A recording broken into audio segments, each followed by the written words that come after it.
like we always do with just the champions. On defense, Draymond Jones, Pete Werner, Kendall Sheffield, and Jeff Okuda. And the player of the game on defense was Jordan Fuller, 13 tackles. On offense, Dwayne was a champion. The two receivers, Terry McLaurin and Paris Campbell, were. Luke Farrell was a champion, and two offensive linemen, Malcolm Pridgeon and Michael Jordan. And offensive player of the game was K.J. Hill. And special teams, you know, it was only one kickoff got covered, and they did good. We did a good job. Punt was okay, and then we made 3 field goals with right before the game. Sean Nerber strained his groin in the warm-ups. I think it was groin or quad. And Blake came in and really hammered the ball, did a good job. So he was special teams player of the game. Obviously, a big road game, a team that is very good on film, obviously, and scoring a lot of points. And we got to get some guys healthy and get ready to go. So I'll answer questions for you. Front row middle, Dave. Urban, do you expect to have Nick Bosa back this season? He's going to, I believe he's flying back up there tomorrow to get rechecked, I'm hoping. Are you optimistic, or how would you, I know you said you're hoping, so thank you. Next door left, Bill Landis. Urban, we've talked a lot about the run game, and I know some of it just comes down to execution from everybody. Is it possible you guys could do more, whether formationally or build a little more RPO off of this run game to protect it a little bit? Well, a lot of those passes are RPOs. So, like when you see Paris in the flat or a KJ on a hitch, those are all RPOs. You're reading someone, and if they trigger, you throw the ball. So I'd say there's at least 10 to 12 called runs that are the ball's being thrown. Does that make sense? Yeah, it does. How would you say Dwayne is doing with that? Is he always making the right decision when he pulls it, or Pretty good. Yeah, I mean, there's times where he can go either way, but he's very accurate with the ball. And what's the status of Thayer Munford coming up again? Thayer is sore. He's I'd say probable for the game Saturday. Front row right, Bill. When you study the defense and the way it's been exploited lately, and obviously you said you saw the slants and the runs and all that. Is there something schematically that you could be doing differently? Do you think you have the right personnel to play the way you're playing right now? Constant evaluation of that, and it's ever changing with when the guys get dinged and hurt, and you got like last week we were out 5 starters for really the majority of the game on defense, so it's hard to drastically change right now. We held them without scoring for the good part of 3 quarters, and had 3 turnovers and 3 sacks. So, yeah, I mean, I see what you see as well. You know, we expect them to be snuffed out, but this will be a big challenge this week. But it's everything you just said. That's what we do all day. It's just constant evaluation. And when you look at Purdue, obviously they had a slow start, but they've gotten it together. How scary are they on offense? They're really. I haven't studied them yet, but I just talked to our defensive staff, and I see the stats. They're really good. Far left, Lori. The very best teams, the teams that have accomplished something special under you, Coach, do they inevitably get better week after week, or are even the best teams able to take a step back sometime in the season? Not from a results standpoint, but from a process standpoint. Maybe go from being 9 to 8 units strong in a game somewhere in the middle of the season. This time you just don't have time to really evaluate and look back and reflect, and every school's dealing with it. Every team's dealing with, if this guy's injured, how you putting this one in, how do you adapt your scheme to your personnel, like I believe Bill just asked a minute ago, so we haven't had time to think about that. Second row left, Ari. Urban, Justin Hilliard stepped in, guy that was a 5-star prospect, has had an injury-plagued career. What did you see from the way that he played? What's he meant to this team and on special teams going into this? And when you see a guy overcome injuries and stuff like that, how special is it to kind of see them perform? Yeah, he's one of my favorite players, and favorite families. He's a guy that means so much to us on kicking game. We took him off the majority of them last week. He played pretty good, not great, but pretty good. And you've got to remember, this is his 2nd year of football, because his first 2 years were, didn't get to practice, really didn't get to do much at all because of his bicep injuries. When you're recruiting somebody like that, obviously with him being five-star prospect, one of the most sought-after players in the country. When he has a few years like that, is that just you kind of take what you can get, or do you still see the potential that you saw when he was a senior? Can he reach the level that you course. initially envisioned? Yeah, you saw it with Marshawn Lattimore. You know, he missed 2 years with hamstring injuries, and you never give up on a player and keep working with him, and training staff gets him better. And Front row right, Austin? Urban, you touched on this a little bit at the start, but with the rushing game, when you look at what defenses are trying to do against you guys right now, do you get the sense that they still would rather you try to throw than use Dobbins and Weber? Are those the looks that you're getting? there are a lot of them, and that's, you know, we went back and studied everything and actually, you know, just had that conversation about these are 10-run calls that we're flipping the ball out there and making plays with it, you know, and that's kind of what Dwayne gives you, where you know, maybe JT gave you something else, where it's more of a run option. This is a run-pass option, so. Are there things that you think need to be changed with the short yardage running, though? That's the rest of the time, right, with the RPOs, but in the short yardage, what do you think is happening there? Is it a line, is it scheme, what do you think you need to They're do? just load the boxes, you know, we're not gonna run the quarterback. Yeah. So we gotta, like we ran a naked on 1 3rd and 2. So those are all things, once again, we're looking at. And the way Blake played, could that be a permanent change at kicker? It's open for conversation, you know, I don't know the health of Sean yet. He was doing pretty good, but I think every day is competition. Front row left, Tim? Front row, I'm sorry. Front row left, Doug? Did you just confuse me with Tim May? That's quite an honor. It's quite an honor. Can I, just very briefly, the way you just talked about the RPOs and like the quick passes, like the pairs, do you almost consider that part of your run game? Yes. Like it's not in the stats, but when people say, oh, they only ran for X yards, but when you think Yeah, of once again, Ryan would be a good guy to talk to, because he did, and I sat in there with him. You know, I want to say I don't want to give you a number because I don't want to be wrong, but there's some pass yards at a run place. Yeah, okay. Rondale Moore for Purdue, I think he's only 5'9". He's second in the Big Ten in receiving. He's just a little fast guy that's hard to cover. Real fast guy. Your H's are bigger guys. Paris is a big, fast guy, right? Is there anything, there's a couple little guys in this conference.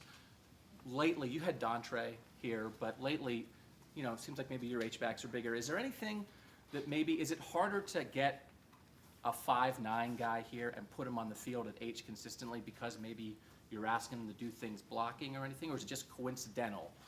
the You size just of your recruit the H's? best players possible, and then you adjust and adapt your offense to those guys. And he's certainly a guy that can play anywhere in the country. So you take, I mean, if you guys really liked a 5'8" or 5'9", Sure, you would recruit them and play them? sure. Okay. And then defensively, I think you're 24th in the country in points given up. Is there any part of this, you only gave up 14 against Minnesota, you got some key turnovers.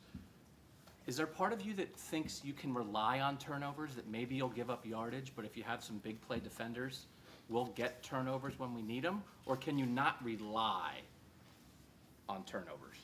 I think I understand your question. It's, to say you rely on it, you know, it's part of the game.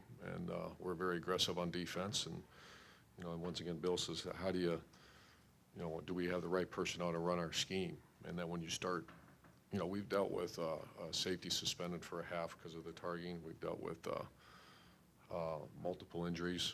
And it's at times, you're in survival mode. And so to say you're relying, that's the game of football, yeah. Front row right, Tim?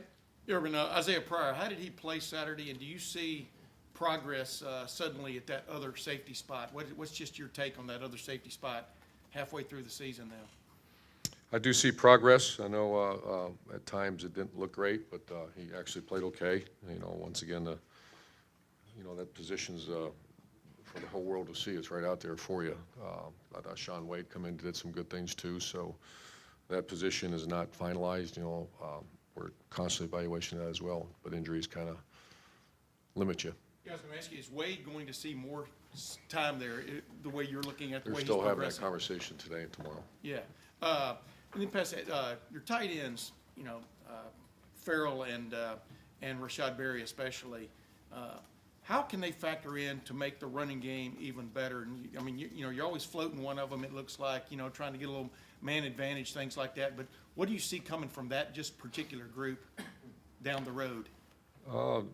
That's a very healthy position. You got a really good young player coming up too, Jeremy Ruckert, and you got Jake healthy again now. So you have 4 guys that are helping us in other areas of the game too. So Luke and Rashad have been playing pretty good. I think Luke rated a champion. Rashad was close. And Jeff Brom, when I say Jeff Brom, what's the first thing that comes to mind? A schemer? What are your thoughts about him from an offensive standpoint? Once again, I didn't study him, but I've been listening, and I watch him usually on Wednesday. But I know of the coach, and an excellent coach, and very aggressive. Second row right, Tony? Urban, Kevin Wilson after the game was asked about the run game, and he thinks that maybe you're doing too many formational things, and you don't have anything to hang your hat on right now, and the run game is how he termed it. How would you agree with that? How do you then find something to hang your hat on in the running game? That's what they're doing now. That's what, like I said, and I think that's an interesting, point of reference is that a lot of what we're hanging our hat on in a run game, if there's a certain player triggers, the ball comes out, and we throw it. So that's kind of where we're at. But we have 2 very good tailbacks, and we're making concerted effort to put the ball in their hands, let them run. And then he also mentioned maybe running game is also about attitude. You always talk about the apex of the offensive line being the center. How much does Michael Jordan need to bring that attitude to the entire offensive line? That's the apex of the offensive line, and he's done a pretty good job. He's a very serious guy, very good player, and actually having a very good year. Third row left, Dan? Urban, you said last year that you were going to talk to the Big Ten about how many road night games you guys have had to play. This is now the 3rd time away from home you've had to play at night this year. How do you feel about that? We're going to go back in there and talk about all the things you guys brought up. Not that. Did you have any conversations with the Big Ten in the offseason about that? I think so. I can't. We're worried about what's going on in that room. This is also the 8th straight game you guys have played without a week off. Have you sensed any fatigue in your team, and how are you guys working to combat that? We're cautious, and we've had a tough road, but it is what it is, and this is a big one. This is a big one before the bye week. Third row right, Taylor? Coach, kind of going off Doug's earlier question, I know you faced a lot of playmakers this season, Trace McSorley, TCU had a couple, but what specifically stands out on the page about a guy like Rondell Moore? Just explosive player. Obviously, I have not, once again, I apologize, I have not studied him on offense yet. I will. I've studied him in the return game, and he's a guy that you have to be very careful with in the return game. He's a dynamic player. And then I know this past weekend may not have been your guys' best game, but do you kind of take solace in the fact that 4 of the top 10 teams lost, 3 barely won against unranked? I mean, do you take any solace in that, hey, we're not the only really good team that's struggling right now? Or what? Do you take solace in the fact that maybe there are other really good teams out there that are kind of going through their struggles right now? I mean, 4 of the top 10 teams lost this weekend, so. Just got Tuesday practice tomorrow and do the best we can to get guys healthy. Last couple questions over to the left, Matt? I'm just wondering, in our world with fans and everything, you don't run the ball well, you struggle on defense, and everybody freaks out. What are conversations like? What is your level of concern and the coaching staff's level of concern when you have a game where things don't go exactly right? What are your conversations like? A lot of fans are it's good when you have 500 plus yards. You have they don't score for almost 3 quarters. But we can play much better. I'm not disagreeing with anything. And there's, as I've made comment to many times, and this is probably go back any other 17 years, is that you enhance your strengths and work on your weaknesses. Every team has weaknesses. And there's some things we have to work on. I just was. Go ahead. Do you, when you look at film, do you feel like you guys are getting better? Do you feel like? Sure. Do you feel like you're close and everything? I do. I feel, and I think that's a good thing to talk to the coordinators about. But I do feel like we're getting better, and I see some young, Josh Proctor is now contributing on special teams. Marcus played his first game, you know, after his injury. So I try to build on those positives. I'm seeing some young progress from some, you know, Chris Olave is really starting to help us out. So those are just things that I look at and know that we're, you know, making progress. Wyatt Davis is getting very close to playing time. Josh Albee went in and played 25 plays and did a pretty good job. So those are all, yeah, I think so. And final questions over to the right. Clay? Yeah, TV plays a huge part in those start times. Is it, you want to be in prime time, right, on a national game? Clay, you know me pretty good. You show up. Yeah, we're going to go in there and work on some things that we have to work on. Very good. Coach, thank you very Thank you. much. Expect Malik and Cooper back. Could you give an injury update with all the guys, I guess, that are in question? Arnett. Yeah, Arnett. Arnett's questionable.